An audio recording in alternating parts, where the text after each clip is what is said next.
estamos pasados. ¿Alguna duda que quieran preguntar?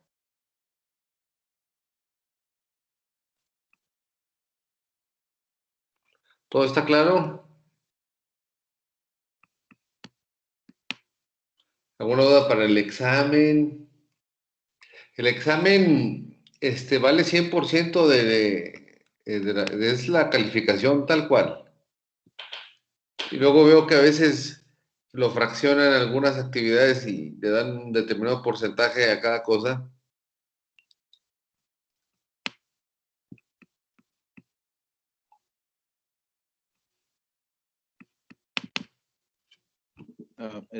Disculpe, en cuanto a eso, yo sí tengo una duda. Sí. ¿Ya hay fecha establecida para el examen o todavía no? Sí, claro, ustedes la tienen. ¿Te acuerdas que yo les había enviado una listita? Pues una lista, yo les envié un documento en donde venían más o menos las clases y como unas fechas, como un itinerario de lo que íbamos a ir haciendo, en donde venía qué sesión, o sea, si el módulo 1 o el 2, la parte de cada uno de ellos tienen fecha. Es más, déjenme les comparto la pantalla para que lo revisemos aquí mismo. Lo único que ha cambiado es que durante ese tiempo yo he ido modificando un poco el temario, pero bueno, eso lo han ido viendo. A ver, déjame dejar lista la clase para ahorita empezarla.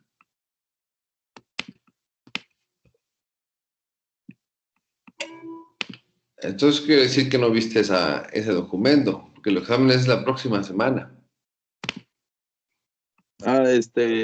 Sí lo chequé, pero la verdad no me di cuenta que ya estaban las fechas. Ya están las fechas. Mira, déjame les comparto. A ver.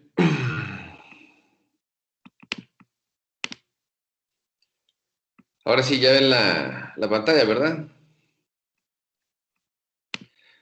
Miren, aquí está, primer parcial, 21 de septiembre. De esta la que le sigue, entonces.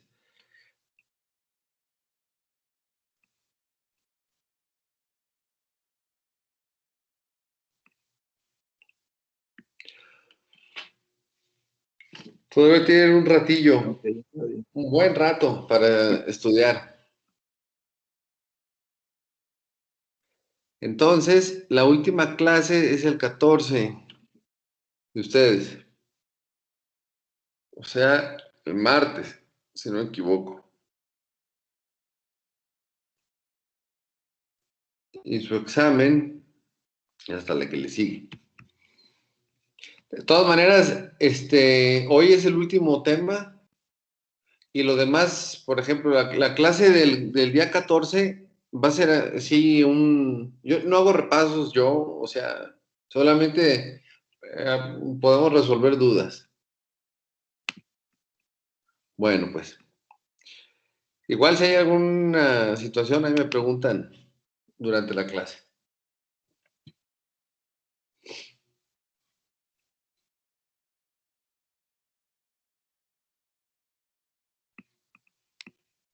Vamos a ver.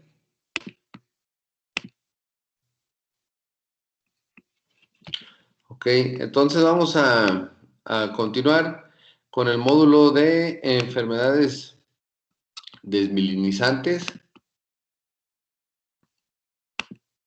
neurodegenerativas y movimientos anormales. Todas estas tienen mucho en común en cuanto a su fisiopatología. Vamos a ver. Vamos a checar el primer caso.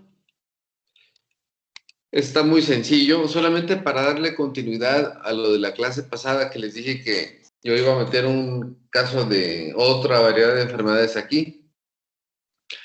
Es un señor adulto, ya anciano propiamente, no tiene antecedentes, presentó, mejor dicho, alucinaciones y síntomas extrapiramidales. Antes de continuar, ¿quién me puede decir qué es un síntoma extrapiramidal?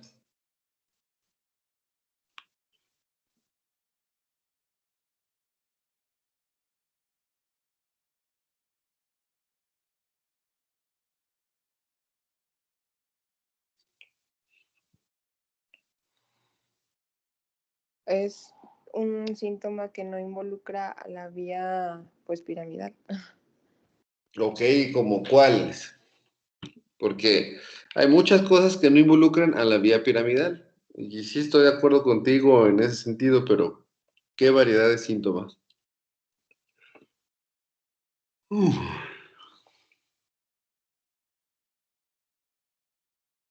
Pues, Es por ejemplo, Ajá. bueno, no sé, se me ocurre. Es que sí hay un montón, porque, bueno, no sé, termoalgesia, o sea, que se Bueno, altera la percepción de la temperatura. eso es sensitivo. Efectivamente, no es de la vía piramidal, pero es importante que pregunten los conceptos cuando no los conocen. Cuando hablamos del término extrapiramidal, que si te acercas a la neurología lo vas a ver seguido, la vía extrapiramidal te están hablando efectivamente de lo que no es piramidal, pero dentro del contexto de lo motriz o de lo motor. La vía piramidal o la vía corticoespinal tiene síntomas muy limitados. Ese ya lo conoces. La pérdida de fuerza, los reflejos que están hiper o hipoactivos. ¿Qué otra cosa? El Babinski puede ser. Eso es de la vía piramidal, nada más. Y los síntomas extrapiramidales siguen siendo síntomas motores.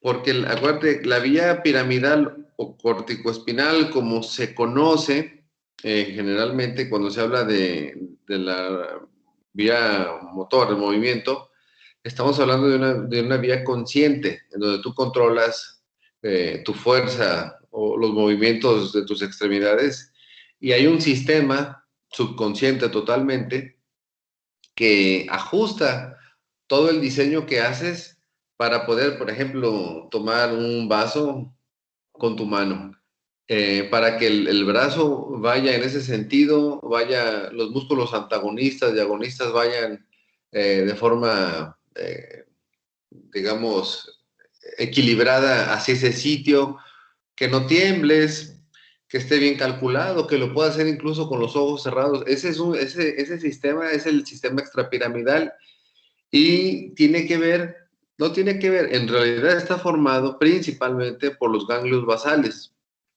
A esos que le llaman el estriado, los núcleos lenticuloestriados, inclusive el mismo cerebelo, los pedúnculos cerebelosos, las vías cerebelosas, eh, las estructuras que corresponden al putamen, al globo pálido, al núcleo caudado. Esa es la vía, esos son los síntomas extrapiramidales.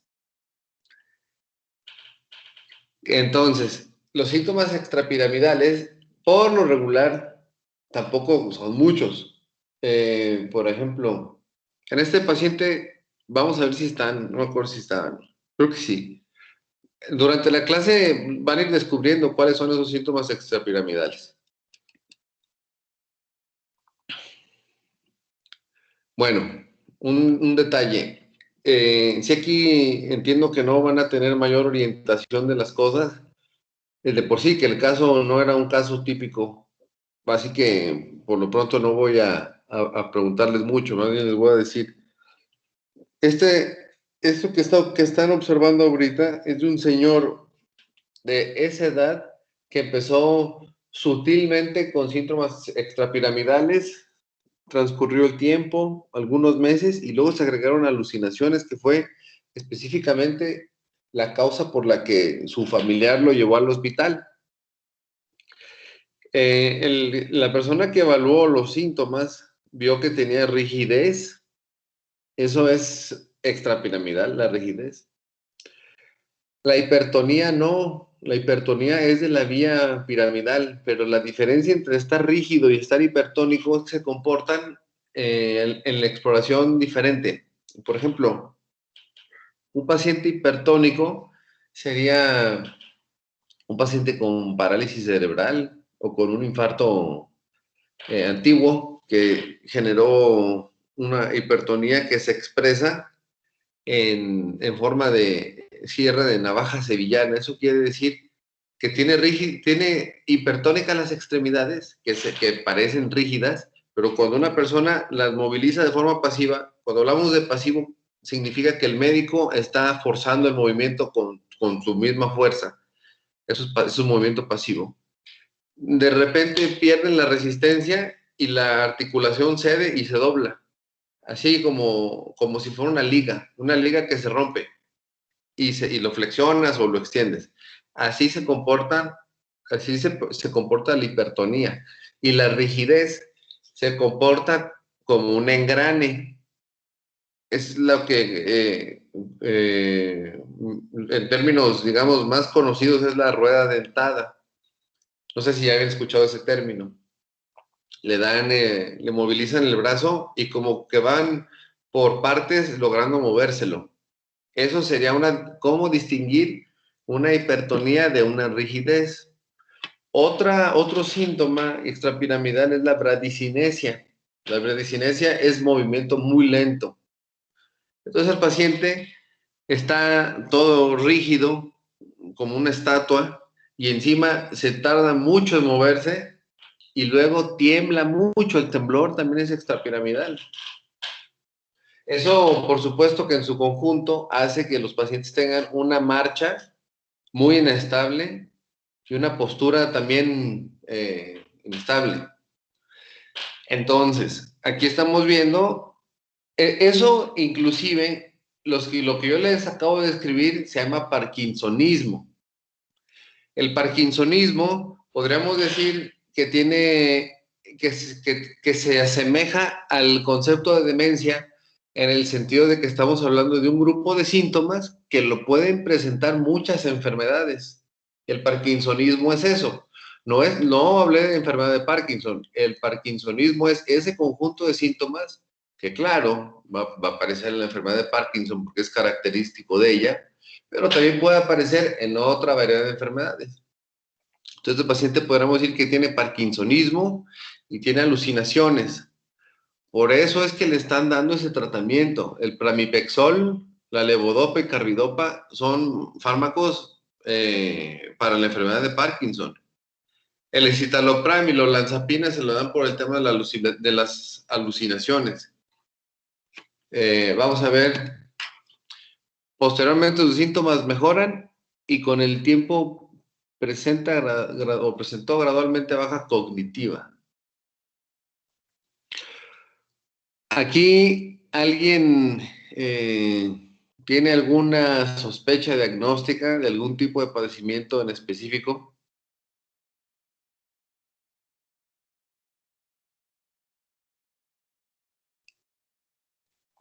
Está bien. Este paciente tiene una triada. Tiene síntomas extrapiramidales o parkinsonismo, tiene alucinaciones y tiene trastornos cognitivos. Eso es característico de una enfermedad. La demencia por cuerpos de Lewy o por cuerpo de Lewy es la segunda más frecuente después del Alzheimer. Yo no se las había dado la clase pasada y es muy importante. No se las di porque se asocia profundamente con la enfermedad de Parkinson, porque en los dos padecimientos existen esas inclusiones eosinofílicas perinucleares que se llaman cuerpos de Lewy.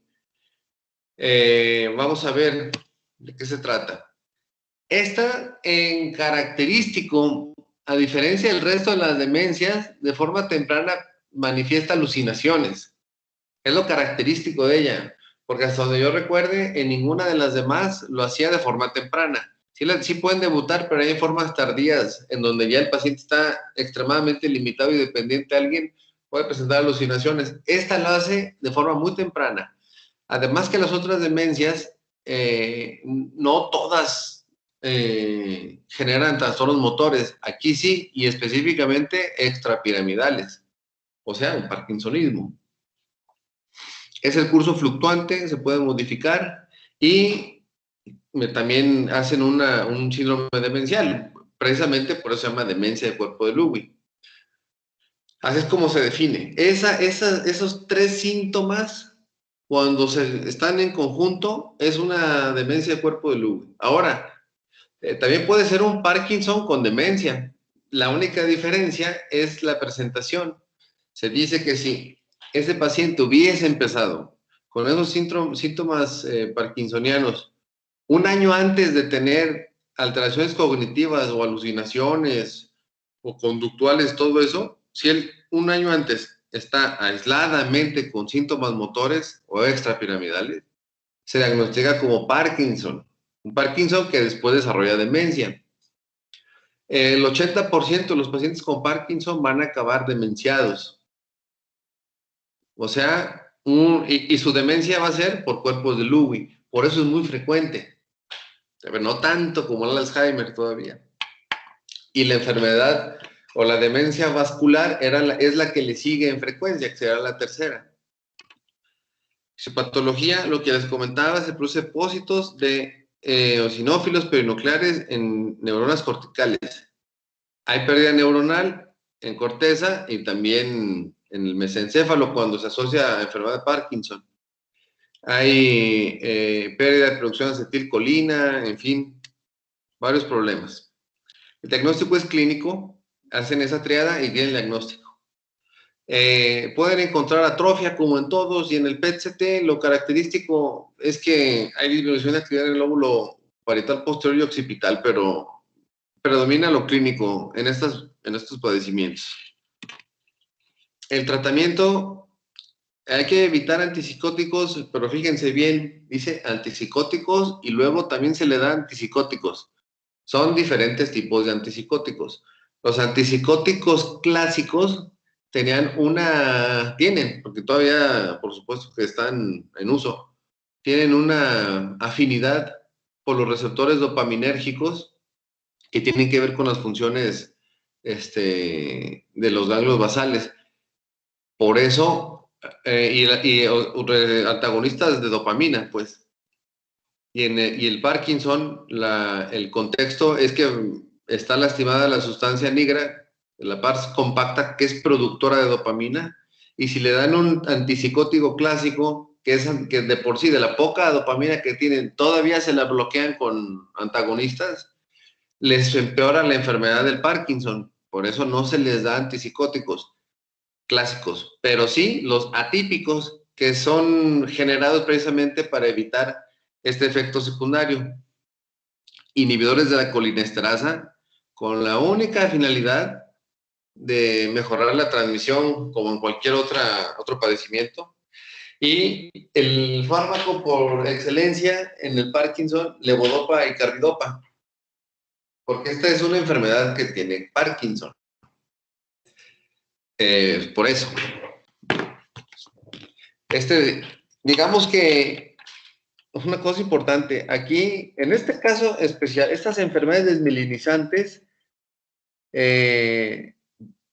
aquí estamos hablando específicamente, en este título, estamos hablando de procesos fisiopatológicos donde se desmielinizan las fibras. Ahora, puede haber enfermedades desmielinizantes que debuten como neurodegenerativas o enfermedades desmielinizantes que debuten con movimientos anormales o enfermedades neurodegenerativas que debuten con movimientos anormales. Generalmente así están clasificadas en los libros de neurología, si ustedes los ven por capítulos, pero son entidades que están relacionadas entre ellas por su mecanismo y por su expresión clínica. Bueno, entonces avancemos a la que sigue. ¿Alguna ¿Alguna duda hasta aquí? Yo sí, doctor. A ver. ¿Cuál fue la triada que mencionó durante el caso clínico, aparte de los síntomas extrapiramidales? A ver. Ahí está. Ahí la tienes. ¿Ya la identificaste?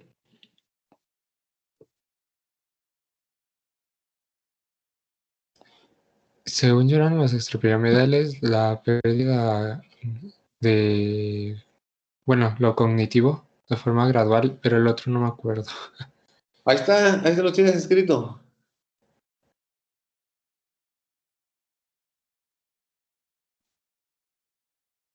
¿Ya lo identificaste?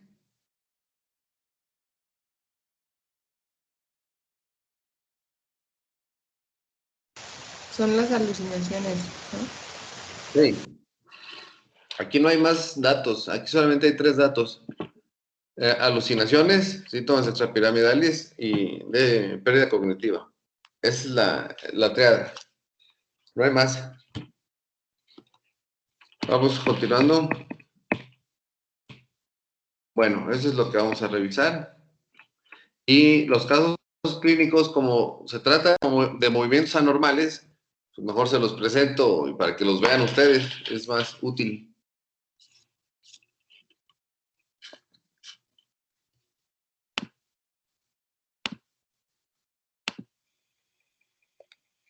Okay, it's February 22nd, 2013. ¿Qué les parece ese individuo? ¿Cómo describirían el movimiento que tiene él? Okay, it's February 22nd, 2013. ¿Qué le ven así? ¿Qué le llama la atención inmediatamente?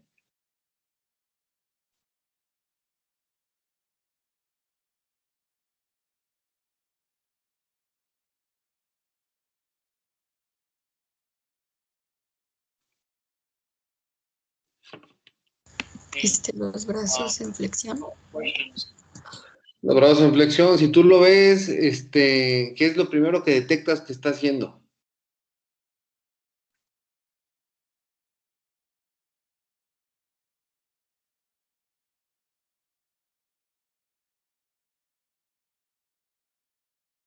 O sea, yo puedo ver a alguien que está en esa posición en un lugar y no, pues, sí tiene los brazos flexionados, pero no me llama mucho la atención, me llama la atención más bien por otra cosa que está haciendo. For you, sir. You started having a tremor in 2005. Is that correct? Está temblando, eso es un temblor. Y fíjense bien que le tiembla más una pierna que la otra, un brazo que el otro. Eso es característico de esta enfermedad también. Primero empiezan de un lado o con una extremidad y luego su problema empieza a aumentar sumándose más extremidades de forma gradual. Además, ¿cómo lo notan? ¿Lo notan así todo relajadón, así medio guango o cómo notan su postura además de estar temblando? Okay, and you've never been on medicine, right? Okay. Let's just do a few tests. Pareciera como si se estuviese, como que encogiendo, por así decirlo. Está todo rígido. Sí, sí, te refieres a eso, ¿no? Está súper rígido y está temblando. Entonces tú ya puedes ver que tiene rigidez. La rigidez pues la tienes que corroborar moviéndole el brazo pasivamente, que me parece que no lo hace en este video, y ver si tiene la rueda dentada o no. La rueda dentada es que el brazo vaya cediendo poco a poco, así por partes, y luego se regrese a su lugar, si lo sueltas, pues. Can you tap Entonces está con temblor y rigidez. Vamos a ver qué más, cómo se mueve. your left fingers for me Mira, as best you can?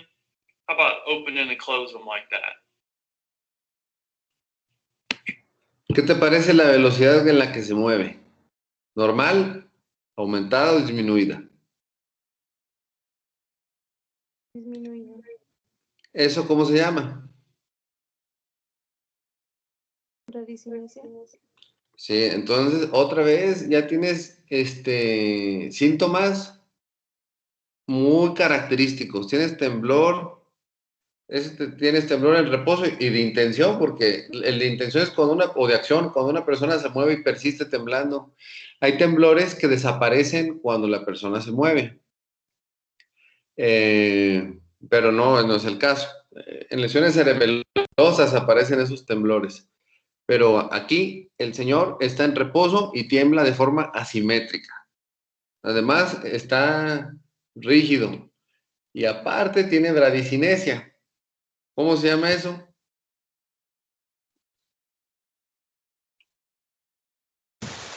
Parkinsonismo. Claro, ustedes están viendo un parkinsonismo. Un parkinsonismo hasta ahorita, porque vamos a ver qué elementos faltan o qué elementos sobran para poder diagnosticar alguna enfermedad, pero continuamos. Okay. Let's see you walk a Está little bit if you can. rigidísimo, parece una estatua. Mira, Okay, I have to stand a little bit away from you. Hold on right there. Hold on. Okay. Come towards me a little bit. si ven, la marcha es característica de su enfermedad porque da pasos muy cortos y está inclinado hacia adelante. Este señor, si le ponen un dedo en la espalda, lo tiran. Y es también característico, pero para designar una categoría en la gravedad de su enfermedad, eso de perder fácilmente el equilibrio hacia adelante. Okay. All right. Let's turn around and go back. Be careful now.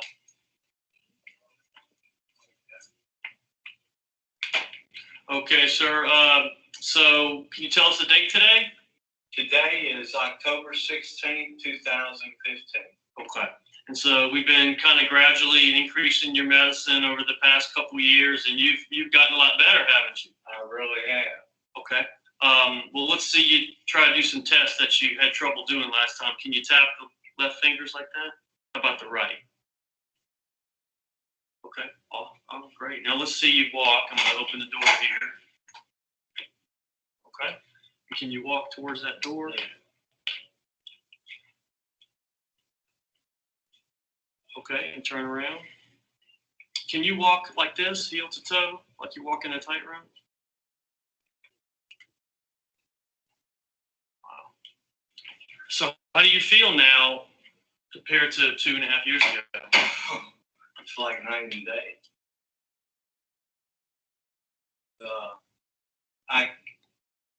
A year ago, I couldn't scratch the top of my head. And today, I get up, I do all my ADLs, and can walk and exercise. I'm back in the land of the living. Fantastic. Okay. Lo que vieron en ese video es un ejemplo clásico de un paciente con enfermedad de Parkinson.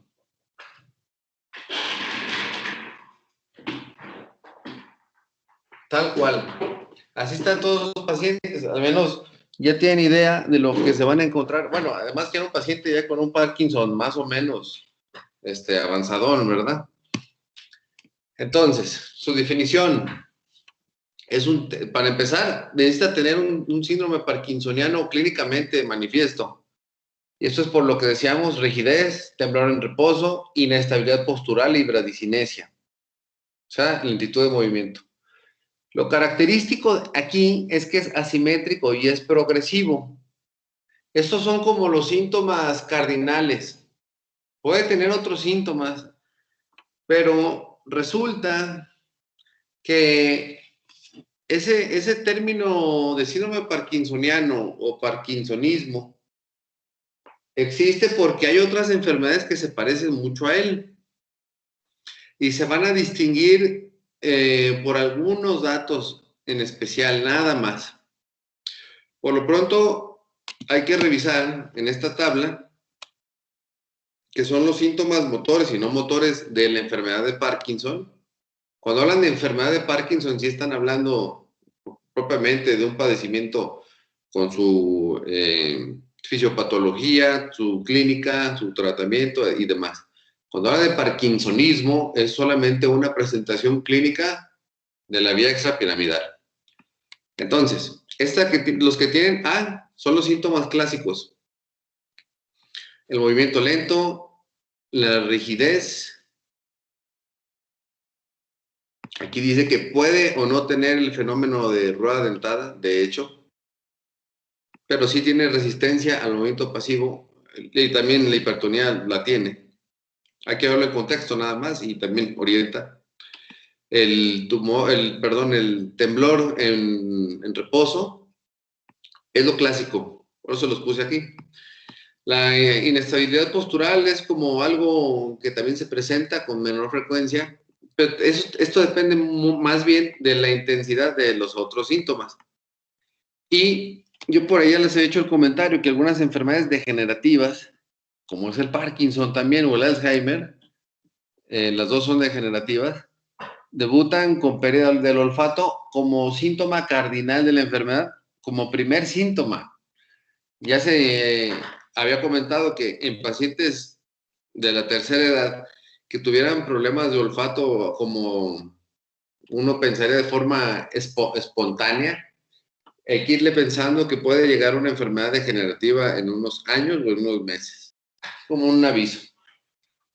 Trastornos del sueño, disfunción autonómica, psiquiátrica, puede haber, deterioro cognitivo, entre otras.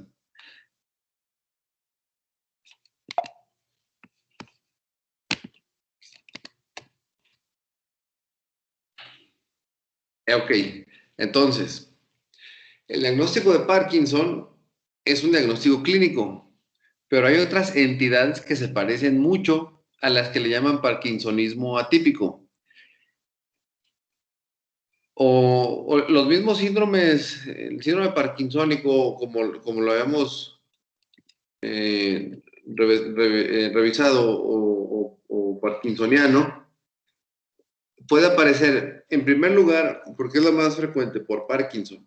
En segundo lugar, por estas enfermedades que van a ver. Y en tercer lugar, como secundario a la presencia de algún tumor, la presencia de alguna enfermedad vascular, de alguna infección, así, etiologías estructurales propiamente, que no son de naturaleza degenerativa. Pero estas enfermedades que van a ver de parkinsonismo atípico debutan con síntomas casi idénticos, pero no es enfermedad de Parkinson. Aquí lo tenemos.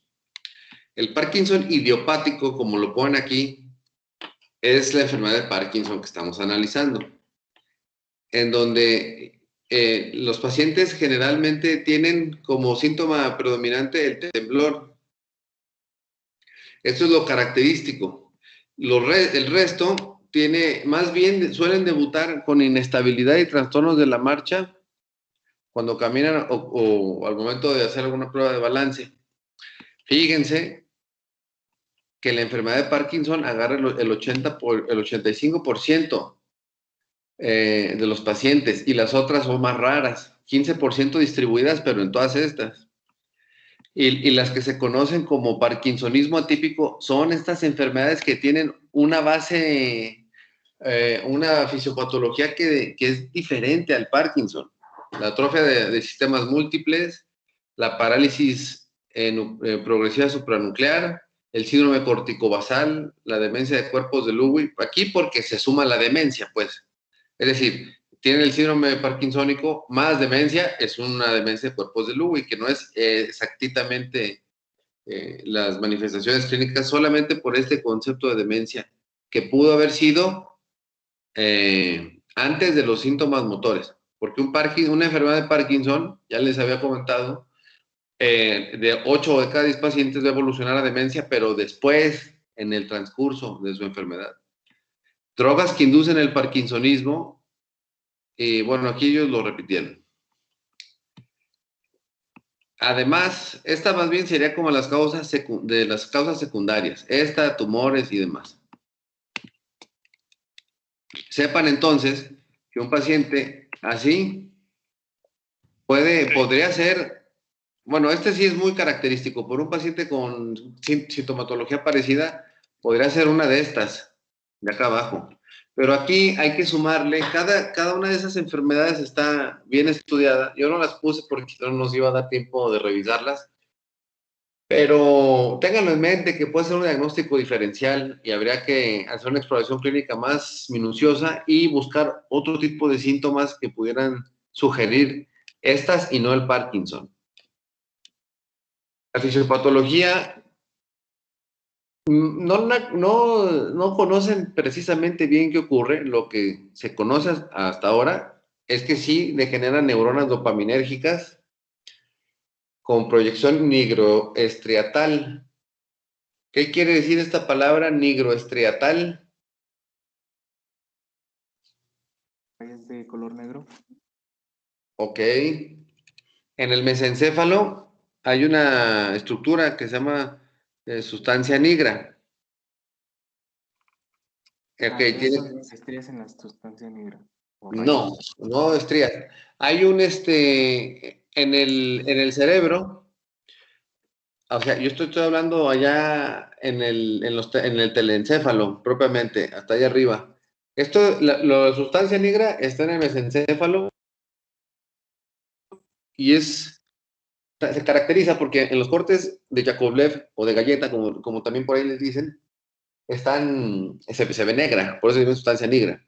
Y son poblaciones de neuronas que producen dopamina.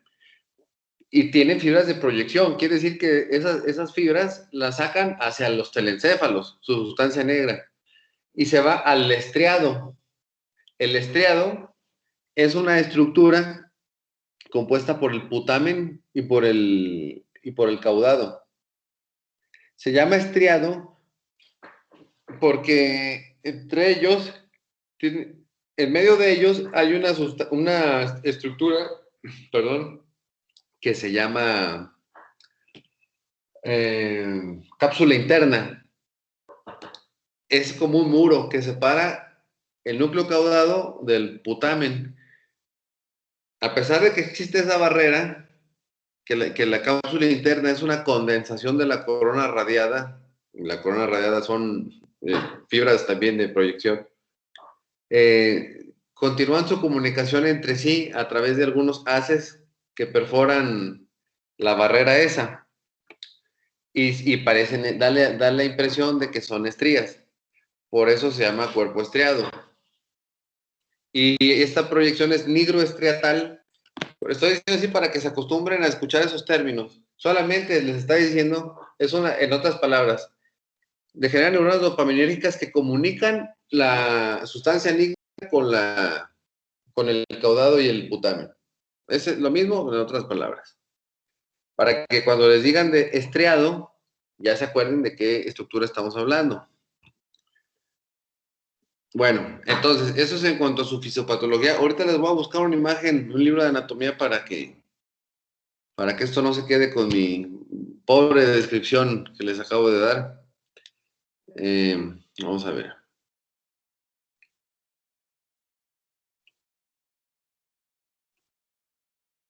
Bueno, mientras va ok, lo que les decía, el comportamiento de esta enfermedad es que es progresiva. Conforme pasa el tiempo, estos pacientes se van a poner peor, casi a pesar del tratamiento. Cuando se trata de un Parkinson franco, que sea por esta situación, por la cuestión degenerativa. No encuentro una imagen así buena. Bueno, ya lo verán. Y hablábamos de estadios. Todas las enfermedades de este tipo es importante hacer un estadio para ver qué tratamiento van a recibir. El paciente que tenemos nosotros iba como en el grado 3 ya. Hasta aquí, de hecho, los pacientes son independientes. Cuando ven un paciente con esa marcha, por lo general es un paciente que va a ser independiente. Del 4 y el 5 ya son dependientes de personas para vivir. Y desafortunadamente es un trastorno, aquí lo ven, que empieza en una mano. Esta imagen, eso quiere decir que es asimétrico. Empieza en una mano, luego se va a las 2 manos, posteriormente empieza con trastornos de la marcha, luego con trastornos de la postura, luego necesitan una andadera y al final necesitan totalmente alguien que los ayude a vivir. Ya vieron ustedes cómo un tratamiento puede modificar la enfermedad. Ese tratamiento que le hicieron fue una lesión en el... A pesar de que la disfunción es una escasez de dopamina, eso es la base de la enfermedad. Existen tratamientos farmacológicos como la levodopa, carbidopa, que van enfocados a mejorar la producción de dopamina porque son precursores de su metabolismo o de su producción. Y cuando los medicamentos se agotan o los medicamentos empiezan con efectos adversos severos, porque este es el problema con este tipo de enfermedades. Los medicamentos, como se utilizan de forma permanente ya, y si tenía efecto adverso, hay que ir buscando un tratamiento que no sea farmacológico, si no el paciente sufre más a veces por el efecto adverso. Ahorita vamos a ver un ejemplo. El paciente que ustedes vieron con una respuesta tan intensa fue un paciente que lo operaron y le hicieron una lesión en el tálamo o una estimulación cerebral profunda. Eso es la ventaja actualmente de la neurocirugía funcional, que es una subespecialidad de neurocirugía. Tratan ese tipo de padecimientos. Aquí está una tabla en palabras para que quede... Es lo mismo, ¿eh? De hecho, la escala original, el dibujo es de esta clasificación. Y como número 1, decimos que tiene ya una manifestación unilateral, de tal manera que se puede hacer diagnóstico. Y luego la 2 es un bilateral, luego la 3 tiene un deterioro ya importante, y aquí habla de un reflejo. Este reflejo, writing reflex, se refiere a la capacidad del paciente de evitar caerse cuando lo empujan por atrás. Cuando lo pierde, significa que ya es propio de este grado. Ya de aquí se va para acá. Aunque aquí no estaba tan mal, pero si le falta este reflejo, así lo describen ellos. Y automáticamente es un grado 3. Y luego, en el 4 todavía puede caminar, pero con asistencia, pero ya es un paciente deshabilitado totalmente. Y el 5, no se diga, un paciente que está en una cama o una silla de ruedas. Y aquí, pues más o menos lo mismo, solamente que lo hacen un poquito más extenso. Ya sabes, en medicina luego les gusta complicar las cosas con la intención de facilitarla, pero bueno, se puede utilizar las 2 escalas, está perfecto. Ya hay más, pero con eso está bien. Si hay mucha duda entre que sea un parkinsonismo atípico como los que vimos, te pueden realizar un estudio de imagen que soporta la enfermedad de Parkinson. Ya conocen ustedes el PET scan. Hemos estado viendo algunos ejemplos en enfermedades degenerativas. Y aquí se trata de ver cómo se comporta la dopamina. Y vemos que la dopamina, bueno, en este caso el radiotrazador está impregnando la cabeza del núcleo caudado, que es esta, y el putamen. Estos son los tálamos. Entonces, esto es el estriado en su conjunto. Nomás que estamos viendo un solo corte. Los pacientes con enfermedad de Parkinson no captan este radiotrazador, lo captan de forma asimétrica y correlacionan perfectamente con el lado de sus síntomas o con la severidad de cada lado respecto a los síntomas. Ahora, ¿qué alternativas hay para esos pacientes? Como es una enfermedad de base que es degenerativa, lo único que se busca es ofrecerle calidad de vida, por eso se tratan los síntomas y se intenta disminuir la progresión de la enfermedad. Es un caso complejo de enfermedad y desafortunadamente dura una temporada.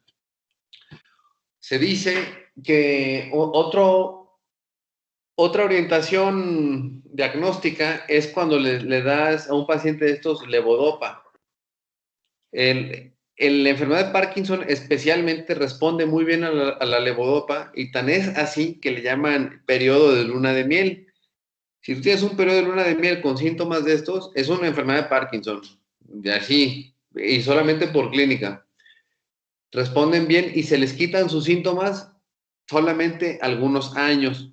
Pasando generalmente 5 años, este paciente vuelve a estar como estaba inicialmente y además continúa su empeoramiento.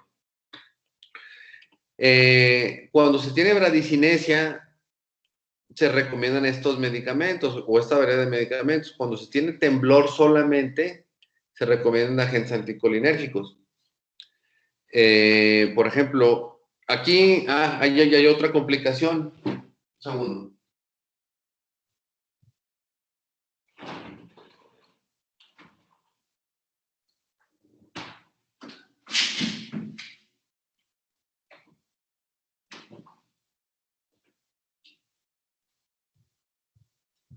Esa complicación que dice, hay varias.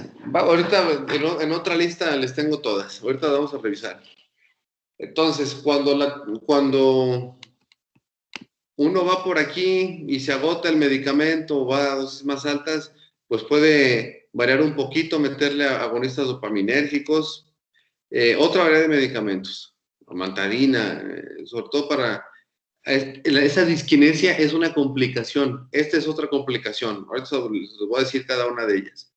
Cuando esto está peor, al final, la última alternativa, además de la terapia de rehabilitación que siempre está presente, la última alternativa en enfermedad de Parkinson es la cirugía. Y hay algunas, se operan cuando se agotaron los fármacos o cuando tiene efectos adversos como este, muy severos. Las alternativas, estas son las económicas y las caras, la cara es esta de acá, estas dos. Esto aquí ni siquiera existe, yo creo, en México. Se hace, bueno, una ablación. No, estas también tienen un estimulador. Bueno, aquí hay una alternativa que es una lesión de tálamo con una punta que en su superficie genera radiofrecuencia y lastima las estructuras. Uno las lastima y genera cierta modificación de los síntomas. Estos pacientes se operan despiertos y ustedes pueden estar viendo que mueve la mano y cuando uno mete la radiofrecuencia, de repente se les acaba el temblor. Y así van a durar unos años y ahí en adelante, por allí, van a retomar su enfermedad. Son transitorios estos efectos. Pero bueno, aquí se habla de una estimulación cerebral profunda que es con un dispositivo que va ahí en el subtálamo, en el globo pálido. Estos son estructuras de ganglios de la base también. El subtálamo se cree que es de ganglios basales y no del diencéfalo, aunque sea tálamo. Y este paciente, no me acuerdo si fue del caso que yo les puse, pero esto de talamotomía por ultrasonido también es un tratamiento. Y finalmente, bueno, eso ya está acá, pero para el tálamo. Aquí es para el subtálamo, globo pálido y tálamo. Son los targets, o sea, las estructuras a las que le van a pegar con estos dispositivos. Esto es el último recurso de los pacientes, sí, responden bien, pero que sea el último porque también se les va a acabar esos beneficios. Algunas enfermedades generadas por los medicamentos o efectos adversos es esto que se llama el wearing off. Quiere decir que los pacientes toman con horario el medicamento y un poquito antes de llegar a la otra dosis empiezan con síntomas otra vez. La disinesia son movimientos involuntarios que a veces están peor que el mismo Parkinson. Ahorita les voy a poner un ejemplo. Entonces, aquí ya no sabes si mejor le das o no le das el medicamento porque le puedes generar una enfermedad peor, que es esta. Y dificultad por espasmo muscular, sobre todo en las mañanas. Aquí están las complicaciones y aquí está lo que se sugiere que se haga al respecto. Si se habla de una posología que no está dando resultado, pues se ajusta y le das más dosis con una frecuencia más alta durante el día y ya se quita este fenómeno. La disinesia con otro tipo de medicamentos o de plano, si es extremadamente severa, suspender el tratamiento para Parkinson y aparte tratar la disinesia con medicamentos específicos. La distonía con relajantes musculares puede ser, aquí está inclusive la inyección con toxina botulínica, eso es una alternativa para distonía, pero pues son como unas patadas de ahogado porque no te resuelven mucho. Y on-off son fluctuaciones del efecto del medicamento a pesar de que está en concentraciones altas. O sea, no tiene que ver con el horario de ingesta. De repente el paciente se puede poner a temblar y en una hora quitársele el temblor a pesar de que tome bien su medicamento. Entonces, cuando hablamos de enfermedades crónicas, degenerativas y demás, hablamos de fármacos que están continuamente administrándose a ese paciente durante mucho tiempo y pueden generar efectos adversos. El Parkinson es importante en este caso porque los efectos adversos que genera son severos y es difícil suspendérselos porque lo llevamos a su enfermedad nativa o a su historia natural, que es mala porque es progresiva, y como último recurso pues está la cirugía. Vamos a ver en qué consiste la disinesia. Aquí, lo que van a ver ustedes es una paciente que tenía degeneración cerebelosa, que es otra enfermedad, pero le dieron levodopa y le produjo disinesia clínicamente idéntica a un paciente con Parkinson. Estos pacientes a mí me tocó ver uno mucho más severo que esta que van a ver aquí, y son muy difíciles de manejar porque, como les decía, no tienes mucho para dónde hacerte.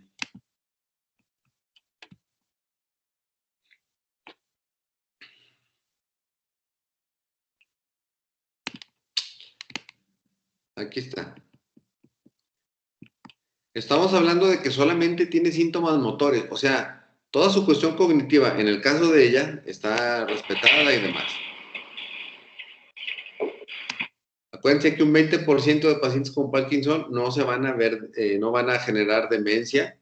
Entonces están, como nosotros, totalmente conscientes de los que sucede alrededor. Imagínense ustedes, no se los deseo, por supuesto, pero imagínense estar así y vivir así como esta persona. Cañón.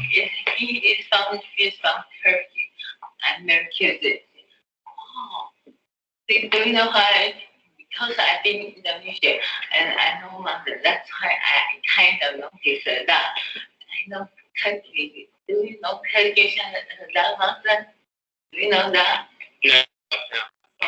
They are London. And then happened, I said, oh, you do very good. And are you London? He said, oh God. I tell you first, you know, if you guys say, you know, Mother, they're not thinking I'm going to be a religion. How old are you, ma'am? Don't tell anybody, everybody will kill me. Okay? I will kill my mother. Really? I am 50-something. I'm sorry, I don't remember. My birthday is 42, April. You're born in 1942? Yeah, we were 18 plus. I'm sorry, I don't always remember my age.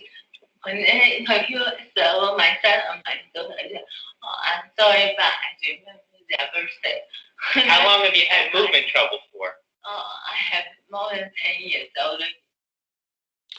Entonces, esta fue una disinesia por medicamento. Eso es un efecto adverso en una ataxia espinocerebelosa.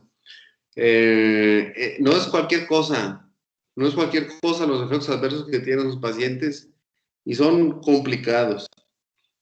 Porque eso ya no se lo quitas, aparte. Es decir, su enfermedad primaria persiste en progresión y darle los fármacos, lo ponen así, en fin, no tienes por dónde hacerte. ¿Tienen alguna duda con esto? Yo tengo una duda de la hipertonía. ¿Es parte también de los síntomas extrapiramidales, pero no del parkinsonismo? ¿O también puede presentarse? Es que la hipertonía, hay dos conceptos, la hipertonía y la rigidez. Se observan parecidos, de hecho se ven iguales. Por ejemplo, si tú ves un paciente, el ejemplo este que yo les citaba de parálisis cerebral, se ve la postura, esa inflexión, y están, para no decir ninguna de las dos palabras, están duros, pues, fijos. La característica clínica, o mejor dicho, etiológica, es que el origen de la postura de uno es por trastornos de los ganglios basales y el origen de la postura de otro es por la vía corticoespinal o la vía piramidal. O es decir, uno es piramidal y el otro es extrapiramidal. El extrapiramidal es de ganglios basales. Regularmente, uno poniéndolo en contexto, cuando sabe qué tipo de enfermedad se trata, sabe que si es de ganglios basales es rigidez, sabe que si es de la vía corticoespinal es hipertonía. Clínicamente, la hipertonía tiene el comportamiento de ceder al final de que una persona, por ejemplo, agarra un brazo flexionado y lo tratas de estirar, a veces no puedes porque están anquilosados, o sea, ya que están fijos por sus articulaciones. Pero cuando lo puedes extender, en un momento se va a aflojar y lo vas a abrir la articulación. Con la rigidez sucede que es como por segmentos, como si fuera un engrane atorado. Primero te da así como, te permite avanzar 2 centímetros y luego se vuelve a frenar, luego otros 2 se vuelve a frenar, otros 2 y se vuelve a frenar. Esa es como la diferencia clínica. Desafortunadamente, como ahí decía en la tabla, no todos los pacientes tienen ese signo de rueda dentada. Y pues si nosotros lo vemos más bien desde un punto de vista práctico, pues esta distinción de hipertonía y rigidez no es tan sencilla. Más bien hay que considerarla en el contexto y pues nada más, si alguien les pregunta a algún otro médico a donde vayan, ustedes contesten eso que les estoy diciendo. Pero vamos, decir a un paciente que está rígido o hipertónico sin saber todavía los síntomas, yo creo que no es tan malo, en realidad. Es mejor enfocarse en otras cosas. Pero bueno, para lo que preguntas, lo que te expliqué es cómo se pueden distinguir unas de otras. Y la rigidez es extrapiramidal, la hipertonía es de la vía piramidal, como conclusión. No, yo no haría la pregunta esa de, así, porque es como medio gachón, porque además hay Parkinson's que no tienen rueda dentada, entonces no todos los escenarios te completan el diagnóstico así a la perfección. Ok, doctor, gracias. De nada. Bueno, vamos a ver ese otro casito. Pongan atención bien a los movimientos de la paciente. So you can see with my right hand, things were difficult, but now I can just chop that right up. I have had essential tremor since I'm a teenager. When it first started, it's very, very mild. As time went by, it got worse. My left hand was worse than my right hand, and I am a lefty. The last few years were very embarrassing to me. I couldn't write a letter or sign my name. Cooking was very difficult, cutting or slicing. Whatever I had to do would take me 3 or 4 times longer. I would hold my left hip. Por ejemplo, hasta aquí, respecto al tema de la exploración. So you can see how with my right. Será acá. Respecto al tema de la exploración, fíjense cómo le hacen hacer algunas maniobras, pero si ella dice que le cuesta trabajo, si un paciente de ustedes le dice, me cuesta trabajo servirme agua, tienen que ponerlo a hacer lo mismito que ellos, de lo que ellos están quejando para que ustedes los evalúen. Para eso, además que esa prueba también ya está, ¿no? Pero siempre que alguien se queje de algo, ustedes sométanlo a lo que se está quejando para que lo puedan documentar. En este caso tiene un temblor tremendo, ¿no? Me 3 or 4 times longer. I would hold my left. ¿Hasta qué le ven, qué les llama la atención de esa paciente? ¿Qué me pueden decir que tiene hasta ahorita y qué no tiene? Bueno, mejor, más fácil, ¿qué tiene? ¿O qué demuestra que tiene esa señora?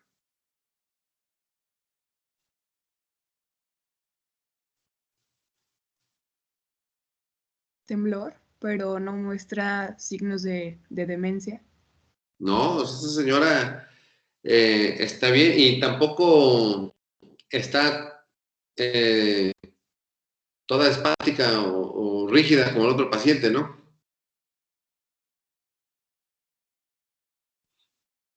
Por cierto, quiero comentarles algo antes de que se me pase. Estuvimos hablando de hipertonía y rigidez. Yo me equivoqué. Hipertonía, lo más que me acordaba de la otra palabra, es espástico, justamente espástico, es de la neurona motora superior. Veámoslo así. La rigidez y la espasticidad son dos síntomas de hipertonía. Ahorita se me fue la onda. Son dos síntomas de hipertonía los dos. Espasticidad y rigidez. La rigidez, como la mencioné, idéntico, es de origen extrapiramidal y la espasticidad es de una lesión de la vía piramidal. Las dos son variedades de hipertonía. Una se distingue a veces por la presencia del signo de rueda dentada, que es la rigidez, y la espasticidad por el movimiento en forma de navaja sevillana, que es lo que les decía, que empiezan a jalar el brazo y de repente se libera y lo pueden extender completamente. Disculpen ese dato incorrecto, bueno, ya como se los dije, es así. Los dos son estados de hipertonía, solamente que uno se llama rigidez y el otro se llama espasticidad, con esas características. ¿Quedó claro? Sí, doctor. Bueno, ojalá que, bueno, ya con esa explicación ya no va a haber ninguna bronca. Los dos son hipertonía, sorry. Estoy muy temprano, madre. Eso que dijo de que los dos son de hipertonía, entonces los dos son de la vía piramidal. No, hipertonía, es que yo me equivoqué hace rato. Hipertonía solamente quiere decir lo siguiente. El tono, una de la valoración, aprovechamos también, una de la valoración, una técnica o maniobra para valorar la cuestión motora son, o mejor dicho, las vías motoras, llámese extrapiramidal, piramidal, como le quieran llamar, que tengan que ver con el movimiento, ustedes evalúan la fuerza. Si tiene fuerza contra gravedad, contra resistencia, contra mucha resistencia, si no puede levantar nada. Eso es la evaluación de la fuerza. Y luego se evalúa el tono. Cuando están hipotónicos, son esos pacientes todos flácidos, como los que tienen una neuropatía periférica, cuando se o síndrome de neurona motora inferior, están aguados totalmente. Esos músculos parecen globos con agua. Eso es hipotonía. Y uno lo evalúa porque cuando el tono muscular se evalúa con el movimiento pasivo. Es decir, agarras el brazo del paciente, uno mismo lo agarra como médico y se lo mueve, lo flexiona y lo extiende de forma pasiva. Quiere decir que nosotros hacemos el movimiento por él. Cuando el paciente hace un movimiento de forma activa, quiere decir que él lo hace con sus recursos de fuerza. El tono se evalúa de forma pasiva. Quiere decir que yo le voy a agarrar el brazo y lo voy a mover. Lo que puedo encontrar, siempre hay un grado de resistencia en pacientes normales que no están enfermos. Nosotros tenemos un grado de resistencia con el tono muscular.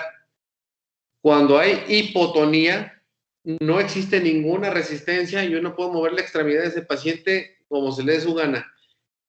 Entonces está la hipotonía, el tono normal y está la hipertonía. nosotros agarramos el brazo del paciente y tiene una resistencia importante, mucho más de lo normal para poder movilizarlo. Entonces nos vamos a un lugar de decir, el tono se encuentra incrementado o el paciente se encuentra con hipertonía. La variedad de hipertonía que existe es, ¿está rígido o está espástico? Una de dos. ¿Cómo distingo? Yo persisto en el movimiento y si veo que empieza a ceder como de forma segmentaria, como un engrane, eso se llama rueda dentada y eso es característico de la rigidez. Si le aplico fuerza y de repente cede y se extiende todo el arco de movimiento de la articulación de un jalón, eso se llama movimiento de navaja sevillana. Navajas sevillanas son esas navajas que uno las empieza a abrir poquito y de repente se dejan ir y se abren completa. Es ese mismo movimiento. ¿Quedó claro de dónde viene cómo se evalúa el tono? ¿Qué alternativas hay para decir que un paciente es hipotónico o hipertónico? Y si es hipertónico, si está rígido o si está espástico. Un poquito más claro. Ok, sí, ya, doctor. Y en esa variedad decía que la rigidez indicaba más que nada síntomas extrapiramidales y la espasticidad era más piramidal, ¿no? Exactamente, sí, así. Ok, ya más claro, gracias. De nada. Bueno, vamos a seguir con esta señora. Y por ejemplo, lo que les decía, pareciera, o sea, nosotros no estamos evaluando el tono como debe de ser, pero bueno, ahí no se ve que esté como el otro señor de la silla de ruedas, que parecía una estatua. Esta señora se mueve, pero tiembla mucho. With my right hand to try to put my Miren, cómo habla normal, cómo su postura es normal. Ella, o sea, si tú la ves, bueno, además ahí que ya tiene su tratamiento. on. Then I'd get in the car and there would be the mirror and I looked like a clown wiping some of. Ella se mueve a una velocidad normal. El otro tiene una bradicinesia, o sea, movimiento lento. Ella no. Ella se mueve normal. O sea, al menos en esta entrevista pasará desapercibida. Makeup off that I didn't see in the mirror. In some ways, this does take you Bueno, aquí está con su tratamiento, ya por eso no está temblando. independence away from him. 2, 3. Nobody really knows what the cause of a central tremor is, but it's certainly a problem within the motor circuits of the brain. What we've known for many, many years is that the ventrolateral nucleus of the thalamus, deep within the brain, is involved in this motor circuit. And if we can place either a small lesion in it accurately and very precisely, we can abolish the tremor. But the old way of doing it was then having to drill a hole in the head and pass an electrode probe all the way down through the brain in the thalamus. The amazing thing about this technology is that it's done inside the MRI scanner. We can target the exact location in the thalamus in the MRI scanner, and we can focus ultrasonic waves on the target and see the lesion being made as we make it. I cannot. Bueno, esta señora, más allá de sus medicamentos, fue sometida a un procedimiento, pues como están viendo, no invasivo, pero con ultrasonido, un tratamiento no farmacológico, vamos. Las otras alternativas es como las que describía el doctor, que se le puede hacer un trépano y meter un instrumento de radiofrecuencia para lastimar la estructura y también se calman por un rato. Aquí el beneficio es que no tienen que hacer ningún tipo de lesión, al menos no por radiofrecuencia. Tell you how wonderful it is to have had it done with. Entonces ahí va la corrección my que life tiene. quality and not have to be embarrassed. Hello, Sharon Samuels. Bueno, ya para que la pruebe la FDA, quiere decir que sí pasó un montón de ensayos clínicos y demás. Ya está escribiendo. Como se dieron cuenta, se trata de un temblor, nada más temblor, no tiene otra cosa, pero el puro temblor la incapacitaba profundamente. Esta enfermedad se llama temblor esencial. Y bueno, los temblores se definen como oscilaciones rítmicas involuntarias. En este caso es esencial. Aquí no se conoce bien la causa. Se piensa que es alteraciones de bases cerebelosas, pero bueno, algo tiene que ver ese tálamo, obviamente, porque con el procedimiento que hicieron la mejoraron dramáticamente. El cuadro clínico es temblor, generalmente en los brazos y manos, es la parte que con mayor frecuencia se lastima, o se presenta, mejor dicho. Puede tener temblor en la cabeza y mueven, como estuvieran diciendo que no todo el tiempo. Se puede temblar la lengua. Lo característico del temblor esencial es que mejora con el consumo de alcohol. Y todas estas enfermedades, bueno, esta en particular no se conoce muy bien la causa, pero generalmente suelen empeorar con el tiempo. El diagnóstico es clínico y debe descartarse primero otra causa de temblor, como el hipotiroidismo o hipertiroidismo, las dos, especialmente el hipotiroidismo. Sin embargo, la referencia venía así. Enfermedad de Parkinson, que también tiene temblor. Imagínense, todos los síndromes parkinsónicos, las enfermedades que les puse también generan temblor, pero la diferencia es que aquí solamente hay temblor y en las otras enfermedades aparecen con síndromes, bradicinesia, rigidez, dificultad para oler o pérdida del olfato, o mejor dicho, demencia, en fin. Si es el temblor aislado nada más, se llama temblor esencial. Y hay medicamentos que también causan temblores, drogas también, la cocaína causa ese tipo de fenómenos. El tratamiento es con propranolol, el de primera línea es un antihipertensivo, pero funciona bien en este padecimiento. Y después la primidona, la gabapentina y el topiramato. Cuando existe resistencia farmacológica o simplemente ya no tiene ningún efecto farmacológico el paciente, se puede recurrir a la estimulación cerebral profunda del tálamo, como lo veo en el video. Esta es otra variedad de trastornos del movimiento. Entonces llevamos Parkinson. Revisamos Parkinson y su demencia que va de la mano, que es la de los cuerpos de Lewy. Y este es el temblor esencial. Vamos a ver qué más hay en este capítulo. 3 years ago. You didn't know, you didn't have this disease in your family. Well, yes, I had. My father died of the disease when I was 10 years old. My mom has been very scared when I was 10 years old. Well, yes, I had. Fíjense el dato que ella dice ahí, que ese es muy importante en la entrevista. Lo que dice justo ahí. My father died of the disease when I was 10. Dice que su papá se murió de la misma enfermedad. Esos pacientes tienen lo característico, generalmente esta enfermedad no aparece en novo, siempre tiene, o al menos la inmensísima mayoría de las veces, tiene una cuestión hereditaria. Y ya sabes a quién le va a dar solamente por checar las enfermedades de sus parientes. My mom has been very scared of telling me, and then she suddenly just told me a couple of years ago. So it was a really big, huge shock.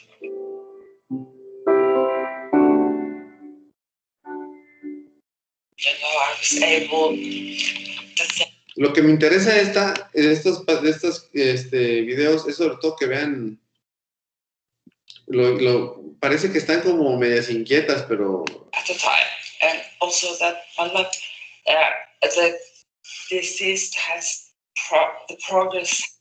Hacen como movimientos más organizados y en múltiples secuencias, pero son involuntarios también. It's been slow in my case, but I don't know what next year will bring more.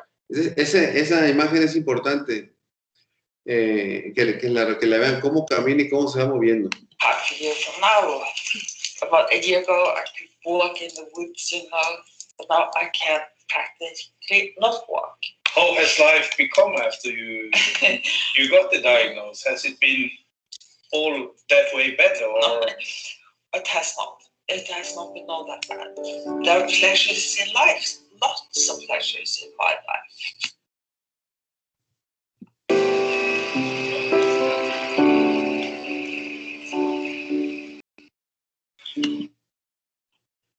Entonces, vamos, esta enfermedad se llama enfermedad de Huntington. Lo que clínicamente vieron se llama corea. Esto de aquí es un movimiento coreiforme. Los movimientos coreiformes, perdón, parecen, lo describen como si estuvieran bailando.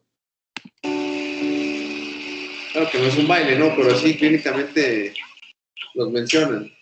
Son movimientos sutiles, pero de extremidades, y son continuos, en fin. Esa es una enfermedad de Huntington, y el síntoma cardinal son los movimientos coreiformes. Es una enfermedad autosómica dominante, progresa, y aquí tiene esta triada, tiene síntomas motores, cognitivos y de la conducta. Claro que cualquier persona con movimientos involuntarios, cualquiera se va a afectar de forma conductual simplemente por reconocer su enfermedad y no poder hacer algunas cosas o estar profundamente inhabilitados. Aquí hay una degeneración estriatal. ¿Qué quiere decir? Lo que hemos comentado del estriado, que el putamen y el núcleo caudado están degenerados, se les pierden neuronas. Se atrofia el cerebro, por eso hay más síntomas, no solamente hay síntomas motores, como en el caso del temblor esencial, aquí hay más cosas.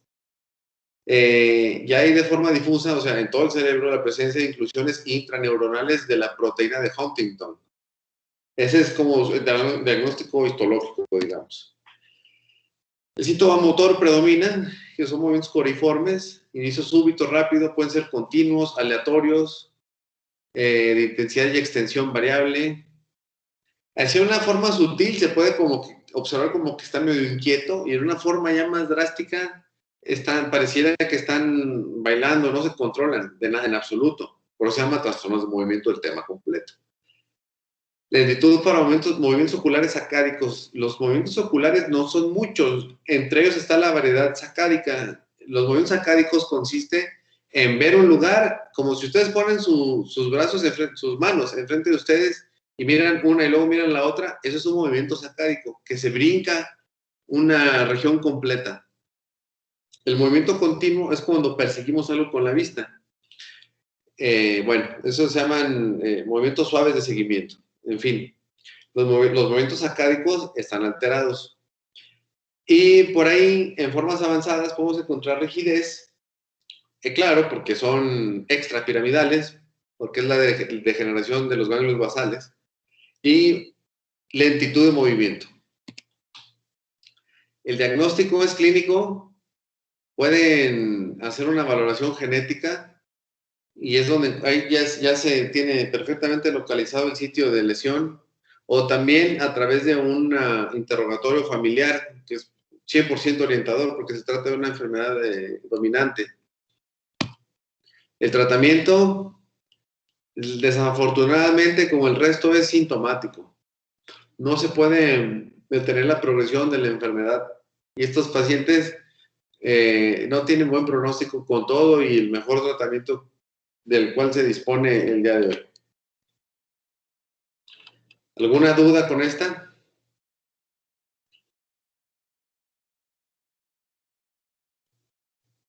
Bueno, vamos al siguiente.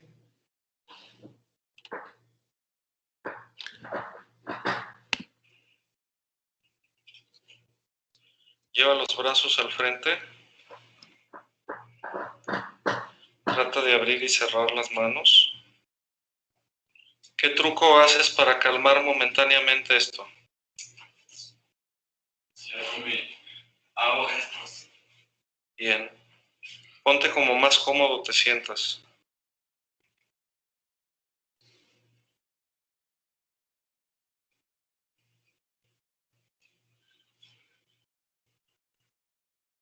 A ver, haz gestos para tratar de calmar esto.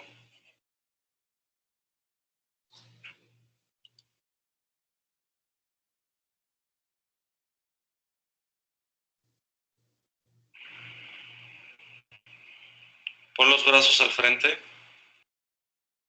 Abre los ojos. Pon los brazos así.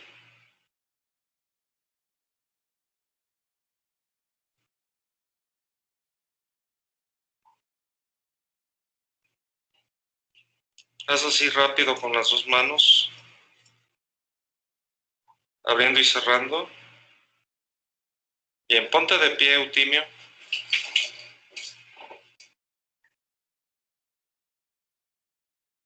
Gírate hacia tu izquierda.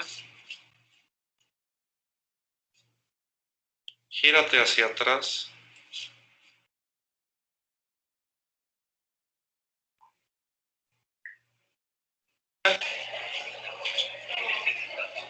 Regrésate.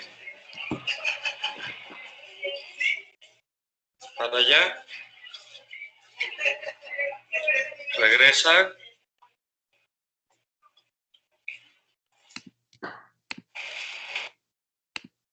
Bueno, esa es otra variedad de enfermedad. Se llama distonía y es casi motora pura, es decir, que no tiene otros síntomas. Es mucho más severo. Bueno, quién sabe si decirlo que el temblor, porque el temblor también es muy discapacitante. En este caso, tiene movimientos involuntarios también y son sostenidos. Igual hay pacientes, existe una variedad por distribución de áreas afectadas. No se conoce bien la causa.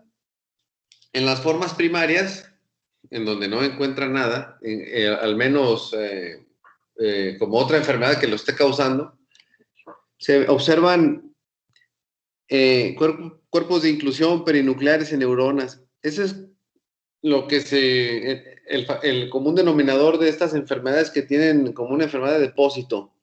Se quedan con proteínas y luego se degeneran las neuronas.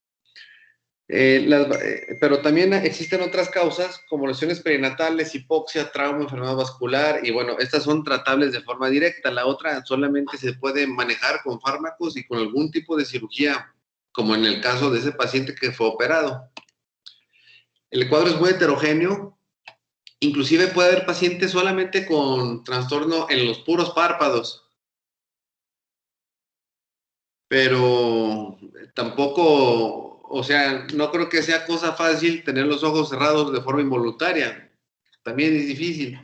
A pesar de que son unos musculitos chiquitos a comparación del paciente que presentamos. Es incapacitante esta enfermedad. Movimientos anormales de la mandíbula. Y en este caso tenía... parecía una axial ese paciente, no una generalizada, porque también las piernas las tenía involucradas, el cuello con tortícolis o retrócolis, toda esa sintomatología. Diagnóstico es clínico y en las formas primarias se puede hacer un cribado genético buscando ese gen DIT. El tratamiento se utiliza medicamento anticolinérgico, el baclofeno, que es un relajante muscular, la benzodiazepina, la levodopa. Como no se conoce exactamente bien la causa, el tratamiento farmacológico no tiene un impacto tan profundo como otro tipo de enfermedades, como en el Parkinson, que hasta se dice que el paciente cursa por una luna de miel de tanto que se mejora, al menos algunos años. La toxina botulínica es un tratamiento periférico, o la cirugía para denervar los músculos. Eso pues ni modo, ya son otra categoría de tratamiento. Aquí yo no le puse, no recuerdo que no había puesto, el tratamiento quirúrgico y la estimulación cerebral profunda es lo que falta aquí. No se vayan a quedar con eso, déjense los pongo, me van a decir que luego no se los puse.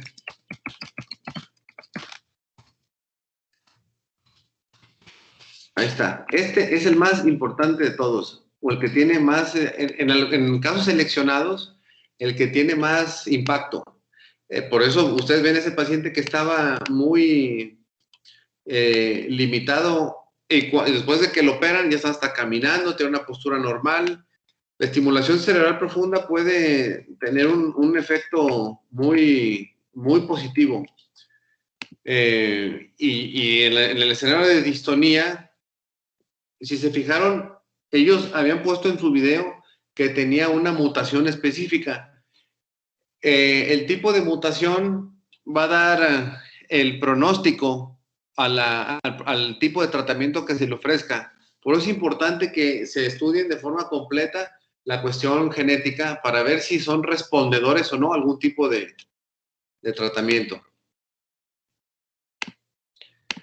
¿Alguna duda de esta? Ahora sí, así ya para que no se les olvide la estimulación cerebral profunda. ¿Todo claro?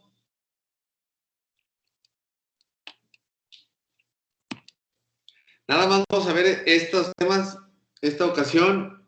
No los quiero atiborrar porque son muy raros los movimientos anormales. El más frecuente son los que vimos, el Parkinson y el temblor esencial. Los demás tienen una incidencia baja. Todavía la distonía, quizá por ahí la pudieran encontrar. Hay otras enfermedades que ni siquiera existen en nuestro tipo de población por la cuestión genética.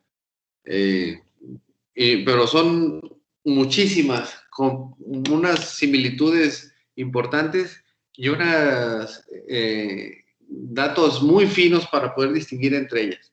Cuando menos que conozcan la enfermedad de Parkinson, porque sí es obligada, la enfermedad de cuerpos de Lewy, o la demencia por cuerpos de Lewy, que es la que va de la mano con el Parkinson, la enfermedad de Huntington, que es importante, el temblor y las distonías. Sí existen más, muchas más, solamente vimos un poco de ese tema, porque es muy raro y bueno, cuando menos llévense eso más o menos bien como aprendizaje. Lo que les puedo recomendar si les interesa más de este tema es que lo revisen en el libro ese de Bradley de neurología que les pasé. Ahí lo pueden encontrar un poco de más. Y también ese de neurología elemental venían algunos otros temas como los tics o el espasmo facial o el síndrome de Tourette. En fin, otras cosas ahí medias, muy poco frecuentes. ¿Alguna duda hasta aquí? Yo me quedé con una duda. Sí. En cuanto al Parkinson, vimos que había dos tipos, ¿no? De la idiopática y la típica. De la idiopática es la fisiopatología que vimos de la degeneración con proyección nigroestratal. No. Las atípicas. A ver, ¿me puedes repetir la pregunta, porfa? Sí, es que estoy confundida con la fisiopatología del Parkinson, en cuanto a esa división. Es que luego vimos una fisiopatología, pero no me quedó claro si era de la idiopática o de algún otro tipo de Parkinson. Ahí te va, mira. Déjame ver. No creas que soy exagerado, solamente para que nunca quede ninguna duda. Esto es la misma que esta. Idiopático es la enfermedad de Parkinson. Y esa es la que tiene, bueno, que es causada por la degeneración con proyección nigroestratal. Mira, ahí te va. Vamos otra vez Esto no creas que me estoy burlando ni mucho menos, ¿eh? Yo cuando le hago así, nunca se les olvida nada. Así, mira. ¿Qué te parece? ¿Ya quedó claro? Es que, entonces, ¿por qué se le llama idiopática si se conoce? O sea, te dicen que degenera, te dicen que tiene inclusiones intraneuronales eosinofílicas, pero no saben por qué. O sea, ya. Ese es el detalle. En realidad, o sea, sí, si tú sigues preguntando más a fondo, no saben por qué O sea, te pueden decir que existe, por ejemplo, en algunas enfermedades, como en el Alzheimer, la proteína beta amiloide que estábamos viendo, la proteína beta amiloide, su presencia es normal. Solamente que la tasa de producción contra la tasa de eliminación está alterada y tiene un balance positivo y se empieza a quedar con acúmulo de proteína de la beta amiloide que al rato no cabe en la neurona y la truena o tiene otras consecuencias como la proteína tau, que también es normal, que se necesita para los microtúbulos, pero esa en su defecto desaparece y hay un desorden del transporte de vesículas intraneuronal. Sí, es idiopática porque a pesar de que se sabe que hay unos un cuerpo de inclusión y no sé qué tanto, no saben por qué pasa eso específicamente. Y la fisiopatología de estas es diferente entre ellas, ni siquiera comparten el mismo trastorno. Pero, en fin, el tratamiento también sigue siendo difícil porque lo que tienen en común es que algunas zonas diferentes, menos esta, porque esto es por fármacos, algunas zonas diferentes también degeneran y da un síndrome parkinsónico. Así está. Y mira, para que tampoco quede duda, la enfermedad el parkinsonismo por Parkinson es el 85%. Y todas las demás en conjunto solamente hacen el 15%. Por eso te digo que es rara esa enfermedad. Pero bueno, así está la cosa. Y cuando te hablan de parkinsonismo atípico, también existe otra manera de que lo puedas encontrar en los libros. Le llaman parkinsonismo plus. Es lo mismo que atípico y se refiere a estas de aquí. Con una base fisiopatológica diferente al Parkinson, pero con una expresión clínica. Lo único que tienen en parecido es la cuestión clínica, nada más. Todo lo demás es diferente, inclusive entre ellas. Solamente la relacionan por la clínica. Ok, doctor. Sí, ya me quedó claro, gracias. Bueno, ¿alguna otra duda de este tema, de los otros temas? Si ya no hay dudas, ya váyanse a descansar un rato o pueden estudiar lo que quieran. ¿Hoy toca clases con ustedes o con el otro grupo en la tarde? Con nosotros. ¿Con ustedes? Bueno, nos vemos. ¿A qué hora nos tenemos que ver hoy? No hace nada después, ¿verdad? Hoy en la tarde. ¿Qué hora les dijeron? Pues 4. Ándale, a las 4 vamos ahí. Y ustedes iban a llevar